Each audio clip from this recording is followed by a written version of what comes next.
नमस्कार। आप सुन रहे हैं एपीएम स्टोरी टेलर।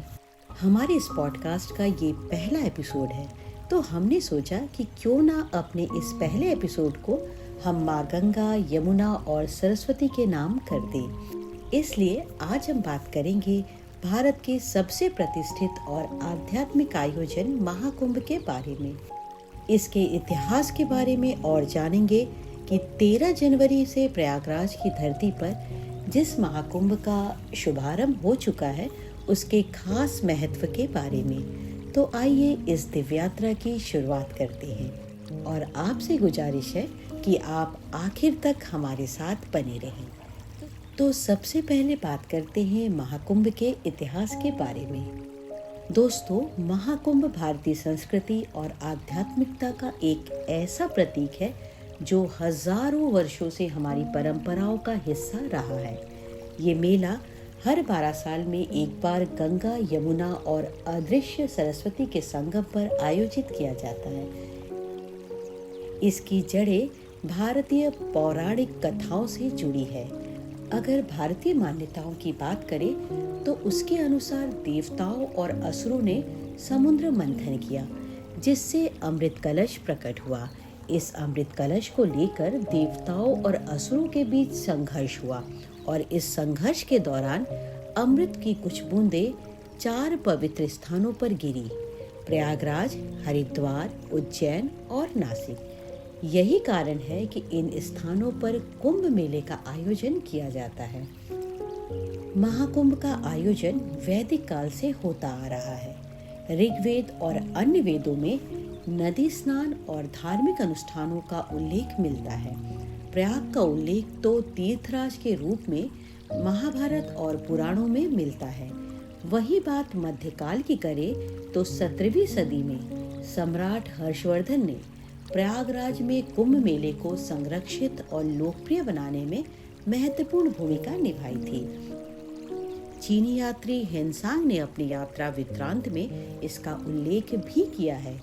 वही बात आधुनिक काल की करें तो ब्रिटिश शासन काल में कुंभ मेले का व्यवस्थित आयोजन शुरू हुआ, विशेष रूप से 19वीं सदी में। इसके बाद मेले के आकार और संरचना के कई बदलाव हुए और ये वैश्विक रूप से प्रसिद्ध हुआ। इसके अलावा इसे केवल धार्मिक आयोजन के रूप में नहीं बल्कि सांस्कृतिक एकता के प्रतीक के रूप में भी देखा जाता है। आइए अब जानते हैं कि इस बार का महाकुंभ क्यों है इतना खास। जैसा कि आप सभी जानते हैं कि इस बार के महाकुंभ का शुभारंभ 13 जनवरी से ही हो गया और 14 जनवरी को पहला अमृत स्नान भी हुआ, जिसमें करोड़ों लोगों ने त्रिवेणी संगम तट पर आस्था की डुबकी लगाई। दरअसल ये आयोजन कई मायनों में खास है, जिसमें सबसे पहला तो ये है कि महाकुंभ दुनिया का सबसे बड़ा जनसमूह है। इसमें करोड़ों श्रद्धालु सिर्फ भारत के अलग अलग हिस्सों से ही नहीं बल्कि दुनिया के अलग अलग हिस्सों से इसमें शामिल होने के लिए आते हैं। इस बार का महाकुंभ तो 144 साल के बाद होने वाले संयोग के रूप में आयोजित हुआ, तो उम्मीद जताई जा रही है कि 15 करोड़ से ज्यादा लोग इसमें हिस्सा लेंगे। लेकिन जो जनसमूह यहाँ उमड़ रहा है उसको देखकर तो ऐसा लगता है कि यहाँ पहुँचने वाले लोगों का आंकड़ा 15 करोड़ के पार हो जाएगा। इसके खास होने की दूसरी वजह ये है कि महाकुंभ केवल स्नान का अवसर नहीं है, ये आत्मशुद्धि और आध्यात्म की शक्ति को महसूस करने का केंद्र भी है। मान्यता है कि संगम में स्नान करने से पापों का नाश होता है और मोक्ष की प्राप्ति होती है। दोस्तों, महाकुंभ केवल एक धार्मिक आयोजन नहीं बल्कि ये जीवन की क्षणभंगुरता को समझने और अपने अंदर झांकने का अवसर भी है। कई श्रद्धालु इसे आत्मा की यात्रा मानते हैं। यहाँ पर साधु संतों की संगत में गहरी आध्यात्मिक चर्चा होती है जो जीवन को नई दिशा दे सकती है। 2017 में कुंभ मेले को यूनेस्को द्वारा मानवता की अमूर्त सांस्कृतिक धरोहर के रूप में मान्यता दी गई। वहीं प्रयागराज कुंभ को 2019 में दुनिया की सबसे बड़ी सामूहिक जमावड़े के रूप में Guinness book of world records में दर्ज किया गया।